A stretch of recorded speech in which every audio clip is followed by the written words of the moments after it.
Masya Allah, maka Allah akan menambah dan apabila berkumpul azab Allah sangat.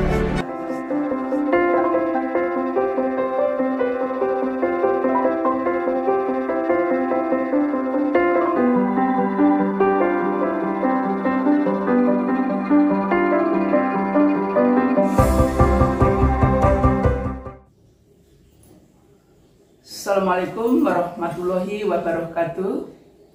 A'udzubillahi minasyaitonirrajim. Bismillahirrahmanirrahim. Asyhadu an la ilaha illallah wa asyhadu anna Muhammadan abduhu wa rasuluh.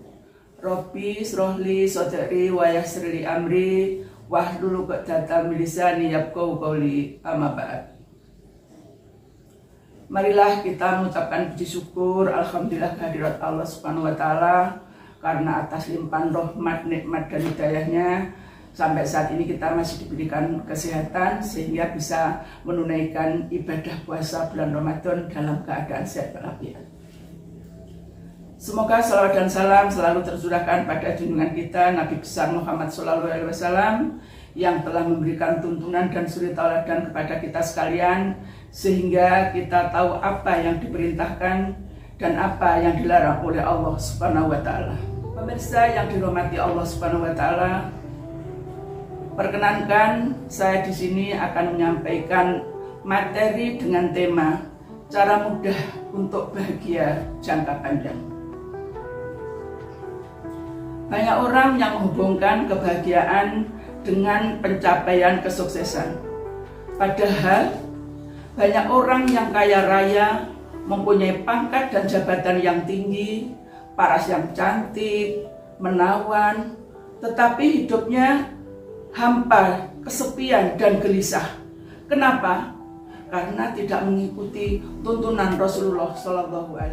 Pemirsa yang dirahmati Allah Subhanahu wa taala, adapun cara mudah untuk bahagia jangka panjang tersebut adalah sebagai berikut. Yang pertama adalah mendirikan sholat. Firman Allah Subhanahu wa taala dalam surat Al-Baqarah ayat 43, Bismillahirrahmanirrahim. Wa aqimus sholata wa atuz zakata warka'u ma'ar raki'in. Artinya, dan laksanakan sholat, tunaikan zakat, dan rukuklah beserta orang yang. Pemirsa yang dirahmati Allah Subhanahu wa taala, marilah kita usahakan untuk menunaikan sholat wajib tepat waktu dan menambah sholat sunnah. Melakukan sholat fardu dan sunnah sebanyak 40 rakaat dengan istiqomah, insya Allah akan membantu kita untuk lebih kuat dalam berkehidupan. Apakah itu? 17 rakaat sehari semalam, yaitu sholat wajib, sholat 5 waktu. Kemudian 11 rakaat yaitu sholat malam atau sholat tahajud. Kemudian 12 rakaat sholat sunat rawatib, qobliyah dan ba'diyah, yaitu 2 rakaat sebelum subuh, 4 rakaat sebelum zuhur, 2 rakaat setelah zuhur, 2 rakaat setelah maghrib, dan 2 rakaat setelah isya. Melaksanakan sholat fardu 17 rakaat. Jika kurang sedikit dari sholat wajibnya, maka Allah Ta'ala berfirman, lihatlah apakah hambaku memiliki sholat sunnah, maka disempurnakanlah dari sholat wajibnya itu. Hadis riwayat Tirmidzi. Siapa yang mampu mengerjakan akan dibangunkan rumah yang indah di surga. Pemirsa yang dirahmati Allah Subhanahu wa taala, untuk yang kedua adalah memuliakan dan membahagiakan orang tua ibu bapak. Maha benar Allah ketika menyampaikan, siapa yang memuliakan orang tuanya, maka Allah akan angkat derajatnya. Al-Quran menggarisbawahi tentang pentingnya berbakti kepada orang tuanya. Allah Subhanahu wa taala berfirman, Dan Tuhanmu telah memerintahkan agar kamu tidak menyembah selain Dia. Dan hendaklah kamu berbuat baik kepada ibu bapak. Quran Surat Al-Isra ayat 23. Seorang anak yang durhaka pada ibunya, maka akan menghantarkan kehinaan dalam hidupnya. Maka rumusnya adalah, muliakanlah ibumu, maka Allah akan memuliakan kamu. Bahagikanlah ibumu, maka Allah akan membahagiakan hidupmu. Oleh karena itu, siapa yang pernah menyakiti ibu bapakmu, maka segeralah untuk minta maaf, supaya Allah memuliakan hidupmu. Pemirsa yang dirahmati Allah Subhanahu wa Ta'ala, yang ketiga adalah menjaga sedekah. Bersedekah merupakan media melipat gandakan pahala. Firman Allah Subhanahu wa Ta'ala dalam Quran Surat Al-Baqarah ayat 271, jika kamu menampakkan sedekah-sedekahmu, maka itu baik. Dan jika kamu menyembunyikannya dan memberikannya kepada orang-orang fakir, maka itu lebih baik bagimu, dan Allah akan menghapus sebagian kesalahan-kesalahan. Dan Allah Maha teliti apa yang kamu kerjakan.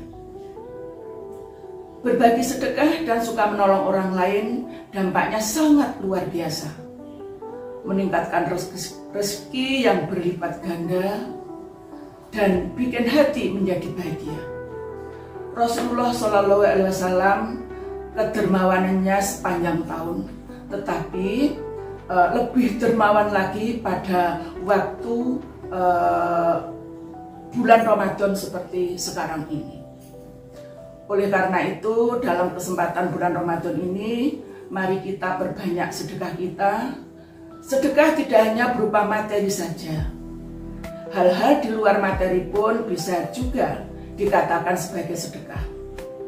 Misalnya, menolong orang lain, baik dengan tenaga maupun pikiran, memberikan nafkah kepada anak istri, menyingkirkan batu, duri, kerikil di jalan, itu juga termasuk sedekah. Hal yang paling sederhana pun seperti murah senyum terhadap orang lain adalah sedekah. Bahkan dengan murah senyum, hormon kebahagiaan akan keluar saat kita tersenyum. Juga akan menaikkan imun tubuh. Sebagaimana dalam hadis dikatakan, senyummu kepada saudaramu adalah sedekah. Hadis riwayat At-Tirmidzi.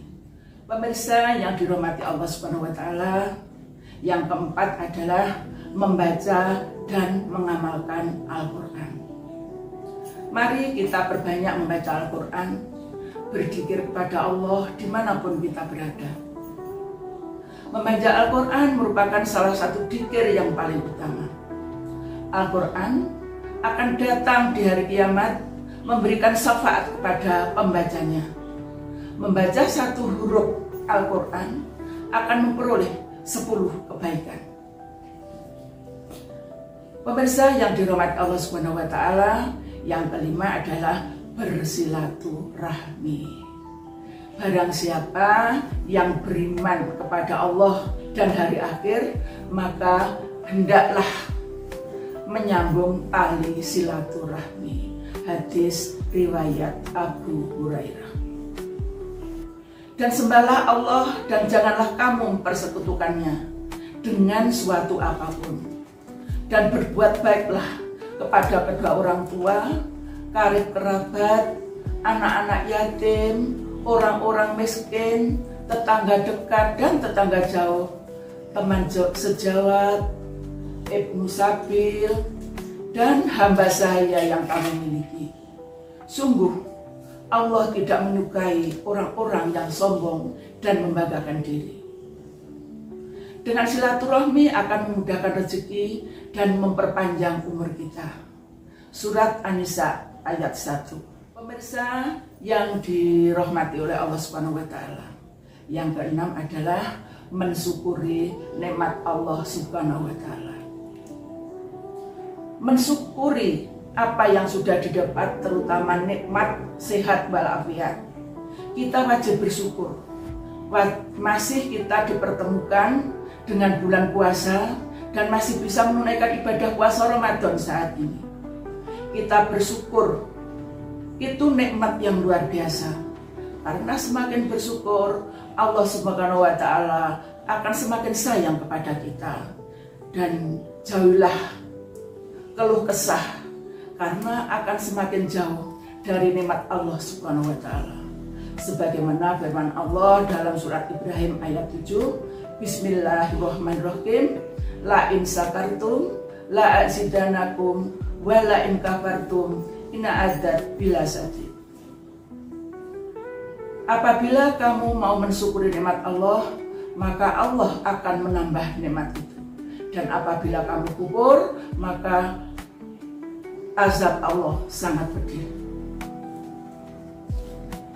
Mudah-mudahan kita diberi kemudahan oleh Allah Subhanahu wa taala untuk bisa meraih kebahagiaan jangka panjang, yaitu dengan yang pertama mendirikan sholat, kemudian memuliakan dan membahagiakan orang tua, yang ketiga menjaga sedekah, yang keempat membaca dan mengamalkan Al-Quran, bersilaturahmi dan bersyukur, ya, selalu mensyukuri nikmat Allah Subhanahu wa taala. Hadirin yang dimuliakan oleh Allah, demikian yang bisa saya sampaikan.